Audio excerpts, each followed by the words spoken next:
Hello student, कैसे हैं आप सभी। आशा करता हूं अच्छे होंगे। इस लॉकडाउन में आपकी पढ़ाई किसी तरह का रुकावट न हो, इसके लिए हम आपके सामने आज फिर से हाजिर हुए हैं एक नया टॉपिक लेकर, जो है कि आज हम उत्तल दर्पण में वक्रता, त्रिज्या तथा फोकस दूरी में संबंध स्थापित करेंगे। हमने कल अवतल दर्पण में स्थापित किया था, आज उत्तल दर्पण में स्थापित कर रहे हैं। ठीक है, हमने क्या किया, कुछ नहीं, आप देख सकते हैं हमने यहाँ पे फिगर बनाया है जो एक उत्तल दर्पण है। हमने परिभाषा में पढ़ाया था उत्तल दर्पण किसे कहते हैं। वह दर्पण जिसका परावर्तक सतह उभरा हुआ हो या उठा हुआ हो। हमने उत्तल दर्पण लिया जिसका द्वारा एमएन है। द्वारा किसे कहते हैं, आपको बताया गया होगा कि जो दर्पण की चौड़ाई होती है उसे द्वारक कहते हैं, यानी द्वार, दरवाजा, जो एमएन है। हमने इसका मध्य बिंदु P, जिसे ध्रुव कहते हैं, P लिया, इसका वक्रता केंद्र C लिया और हमने P और C को एक डॉटेड लाइन के द्वारा मिला दिया, जिसको प्रधान अक्ष कहते हैं। जैसा भी हमने आपको पिछले वीडियो में भी बताया था। अब हमने इस प्रधान अक्ष के समांतर AO एक प्रकाश आपतित कराया, जो यहां से टकराकर दर्पण का मुड़ाव जिधर ज्यादा था उधर चला गया। तो हम जानते हैं कि तो कभी भी प्रधान अक्ष को नहीं काटेगा, तो हमने इसको पीछे लाया और ऐसा बिंदु पर मिलाया जैसे ऐसा लगना चाहिए कि प्रकाश यहां से नहीं यहां से जा रही हो। तो जहां पे कटता है उस बिंदु को हम फोकस करते हैं। ठीक है, ये आपतित किरण, ये परावर्तित किरण। हमने परावर्तित किरण को बैक्टीरिया जिस बिंदु पर प्रधान अक्ष को काटती हुई प्रतीत हो रही है, इसलिए हमने डॉट लाइन ऐसा किया, क्योंकि काल्पनिक रेखाओं को हमेशा हम डॉट लाइन के द्वारा सूचित करते हैं, ताकि पता चले कि वास्तव में नहीं है, कल्पना की गई है। इस बिंदु पर करता है जिसे फोकस करते हैं। अब हमने इस पर एक लंब डाला, तो लंब डालने के लिए कल बता रहे थे कि वह क्या होना चाहिए, वक्रता केंद्र से जाना चाहिए। तो इस तरह से हमने इसको मिलाया। तो परावर्तन के नियम से ये आपतित किरण, ये अभिलंब, तो इसके बीच बना कोण आपतन कोण आई। ये परावर्तित किरण और ये अभिलंब, इसके बीच बना कोण आर। अब देखिए ई आर कैसे हुआ। हमने यहाँ पे फिगर बनाया है आपको समझने के लिए कि प्रधान अक्ष और आपतित किरण, पहले ही शर्त है कि ये दोनों एक दूसरे के समांतर हैं। तो अगर इस रेखा को हम हटा दें तो हम देख रहे हैं कि ई रेखा को अगर आगे बढ़ाए तो ये इस तरह से काट रहा है, यानी कि ये दोनों आपस में बराबर होते हैं। आप पिछले क्लास या 9th में पढ़ना था कि जब दो रेखाएं समांतर हो और तीसरी रेखा इन दोनों को विभाजित करती है तो सामने के कोण आपस में बराबर होते हैं। इसको सम्मुख कोण या शीर्षाभिमुख कोण कहते हैं। इसी तरह ई और ई कोण आपस में बराबर होते हैं। फिर ई कोण और ए कोण कैसे बराबर हुए, उसके लिए हमने यहाँ पे फिगर बनाया है कि ऑलरेडी हम जानते हैं कि प्रधान अक्ष और आपतित किरण समांतर है और हमने लंब डाला है, जो मान लीजिए ई हमारा वो जो लंब है। तो हम जानते हैं कि ई कोण और ई कोण बराबर होते हैं, जिसको हम एकांतर कोण कहते हैं।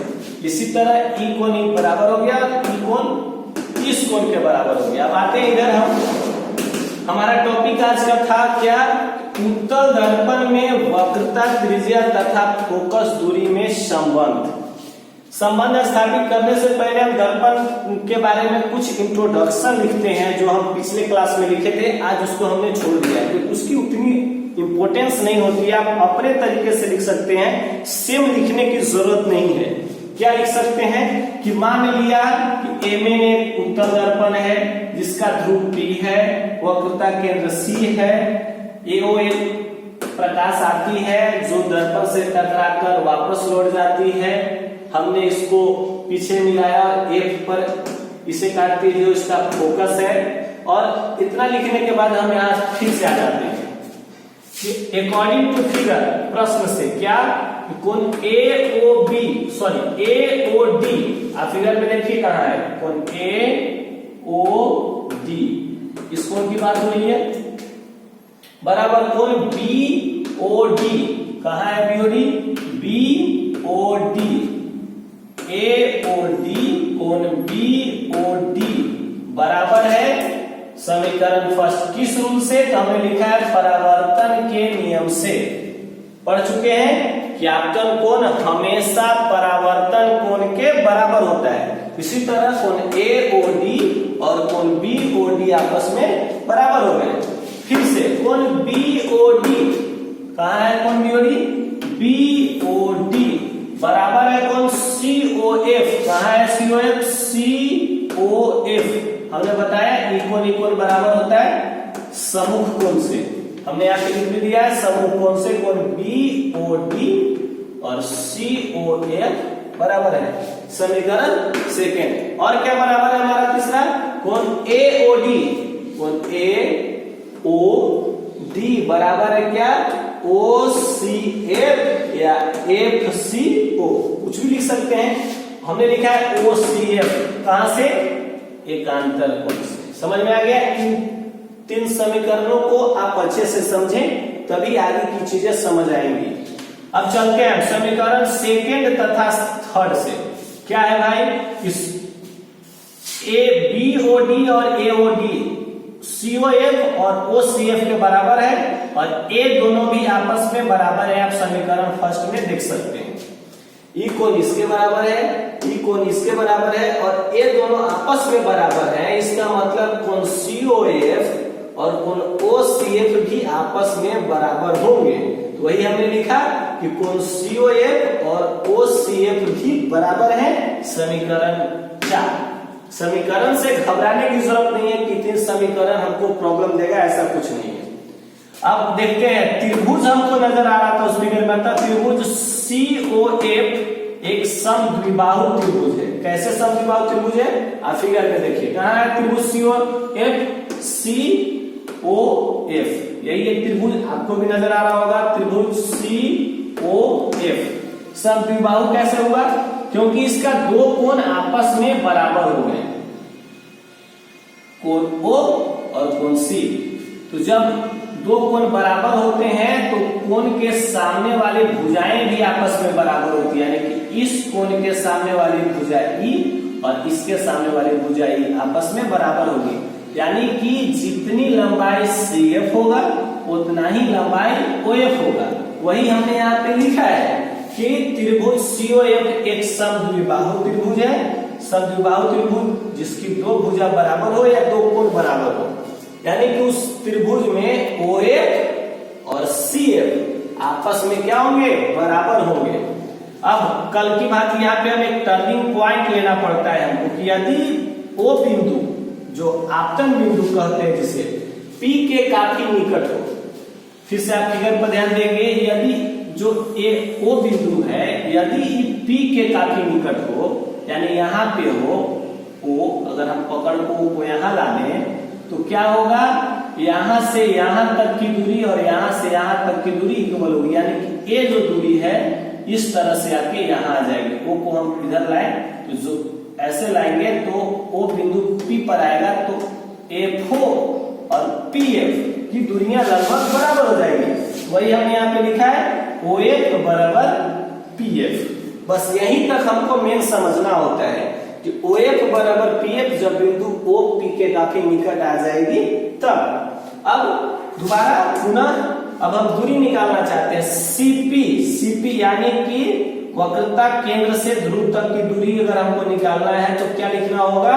CF plus PF। अगर हमको मान लिया जाए कि C से P तक की दूरियां निकालनी है तो अगर हम CF और PF को जोड़ दें तो क्या हमको इतना नहीं मिलेगा? अगर हमको इतना निकालना है तो इसको और इसको जोड़ दें तो हमारी ये दूरी आ जाएगी। इसीलिए हमने लिखा है CP बराबर CF प्लस PF। अब यहाँ पे देखते हैं CP बराबर CF प्लस PF। CP को हमने CP छोड़ दिया, CF बराबर OF। आप देख सकते हैं CF बराबर OF। हमने यहाँ भी लिख दिया है कि चूंकि OF CF के बराबर है तो हम CF के जगह पर OF लिख सकते हैं। बराबर है तो कोई दिक्कत नहीं लिखने में।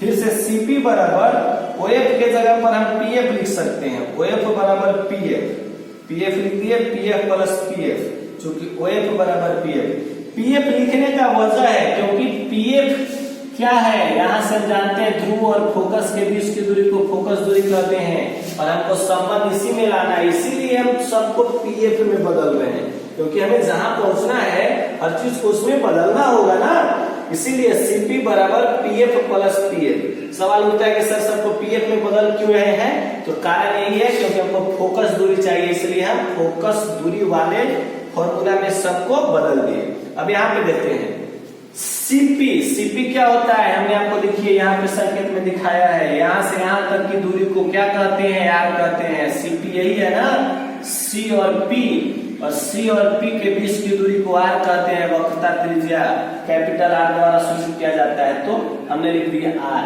बराबर पीएफ, पीएफ या एफपी।